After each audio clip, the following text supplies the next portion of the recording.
It's the end of the day with Ray. Hello, my friends. Ladies and gentlemen, today's episode is dedicated to all of those veteran friends of mine. Happy Veterans Day. Thank you for your service, past and present. You know, on this Veterans Day, I was thinking about my time in the military, and I don't know if I've ever showed you all this picture, but I'm going to go ahead and show it to you. There I am. That picture was taken when I graduated from the Military Police Academy at Fort McClellan, Alabama. It's hard to believe that I went in the military 45 years ago. And you know, ladies and gentlemen, when I was in the military, I spent some time at Fort Hood, Texas as a military police officer. And then I spent some time in Germany guarding a Nike Herc site, going up in the tower. It was a great experience, a wonderful experience. I'm proud that I was able to serve. But in Germany, I'll never forget the first time I went to the wall, because when I was in Germany, the wall was still there, separating East and West. And the first time I went to the wall, I realized the value of a volunteer army. I realized the importance of soldiers and the threats to those soldiers. I also realized how valuable freedom is. And you know, through our lives, whether you're a soldier or not, you have an opportunity to protect freedoms. And sometimes it's those little things we do that together help a greater cause. And ladies and gentlemen, the Department of Homeland Security banned a PRC company called Ninestar from bringing their products into the U.S. supply chain based on the Uyghur Forced Labor Prevention Act. That was a big deal to me. And I started a campaign when they did that. The day the Department of Homeland Security banned Ninestar and 8 of its subsidiaries from bringing products in the U.S. supply chain, I came down here to the studio and I did an episode and I started a campaign. And the campaign was to eliminate Ninestar and all its subsidiaries from not only the U.S. supply chain. I want them eliminated from the entire free world supply chain. If Ninestar wants to sell their products in Russia, in China, in North Korea, have at it. But we got to do our part to get them out of the free world. And ladies and gentlemen, that campaign has been tough. Some of my friends get upset because they think I'm making this about the people at Lexmark, or the people at Static Control, or the people at G&G, or the people at Phantom, or the people at Ninestar. Ladies and gentlemen, Ninestar is not a person. It's a PRC company that's controlled by the Chinese Communist Party. It's a PRC company that's allowed to use slave labor in its manufacturing processes because the Chinese Communist Party allows PRC companies to do that. Lexmark is Ninestar's largest subsidiary, and I don't really care that it's not on the banned list, because I believe if Lexmark goes, so goes Ninestar. And I set out on a campaign on June 9th. And ladies and gentlemen, I need your help. I need your help because the Department of Homeland Security is winning this battle against PRC companies. It's winning its battle against Ninestar, because when you look at the numbers that they had for their third quarter, their numbers were down 15.5%. That's a great thing. That means the ban's working.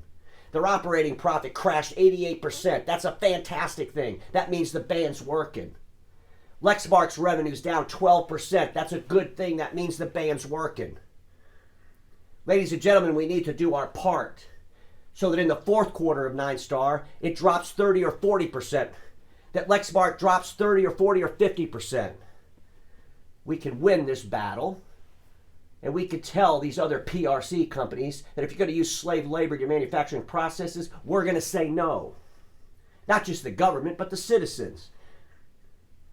The people in the industries where these PRC companies live need to say no when the Department of Homeland Security bans them over the Uyghur Forced Labor Prevention Act. They don't need to look at their balance sheet and say, oh my gosh, what am I going to do? Oh, I got to buy from this person.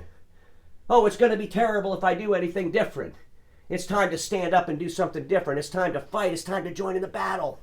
I'm asking all of my veteran friends in the industry to help me. Go to those dealer friends of yours and educate them on the value of freedom. I know a lot of my veteran friends understand the relationship between Lexmark and Ninestar. Help the dealers understand that relationship, because the leadership at Lexmark has been doing nothing but distorting, distracting, and outright lying about the realities between Lexmark and Ninestar. It's up to us veterans. Let's help the industry understand this. Ladies and gentlemen, there's more suppliers in our market than we need. There are alternatives. to Lexmark, to Static Control, to G&G, to Panem, to all of Ninestar subsidiaries.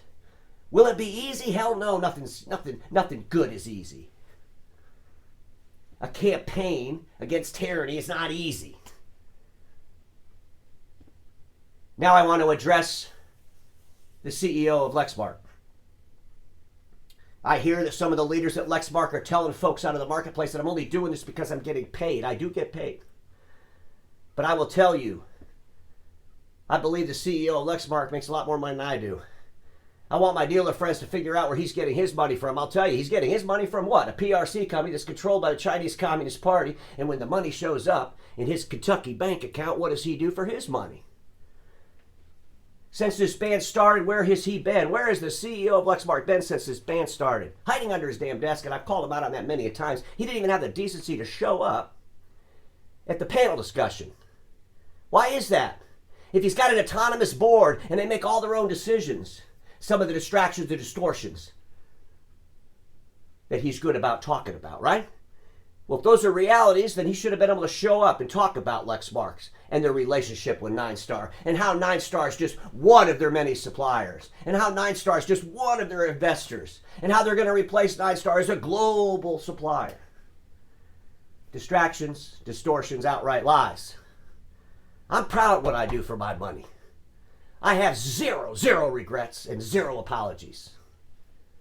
And I will continue this campaign to wipe Ninestar and all of its subsidiaries out of the free world supply chain. And I need the industry to help in this. Ladies and gentlemen, think about the people that work in these subsidiaries. They're wonderful, great people, and they have opportunities. Help them. Call up your OEM friends and say, hey, the DSM that works for Lexmark is a great guy or gal. You should interview him or her. If you need to fill a job in your dealership, reach out to some of these folks and help them escape. Ladies and gentlemen, I'm hearing rumblings in Lexington that Lexmark's struggling financially. I mean, you think about it. Their owners are a banned PRC company. I think it's a little bit tough for Lexmark probably to increase the operating line of credit, if you will. I hear they have a voluntary resignation program going on where they'll pay the employees 1 week pay for every year they've been there, up to 6 months. Ladies and gentlemen, if you worked at Lexmark for 26 weeks, you're going to get 6 months pay to leave. I think if you work for Lexmark for 1 year and you get 1 week's pay to leave, leave. Leave.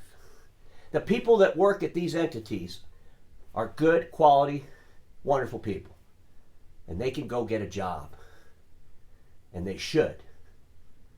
The Department of Homeland Security banned Ninestar and 8 of their subsidiaries, and I don't really give a crap that Lexmark wasn't in that ban list because I know that no one in the world knows who the hell Ninestar is. But everybody knows who Lexmark is, and we need to do our part to eliminate Lexmark from the supply chain of the free world. It's going to be a tough campaign, but we can win it. And it looks like right now, the Department of Homeland Security's ban is definitely working. We just need to push a little bit harder, and we can collapse this company. And that'll be a great day for freedom. That'll teach these other PRC companies that you're not going to bring your products into our supply chain that are tainted with the sweat of slave labor or bloodstained from tortured labor. Something to think about over the weekend. And everybody watching me knows this. Status quo is the killer of all that will be invented. I'll see you all on Monday.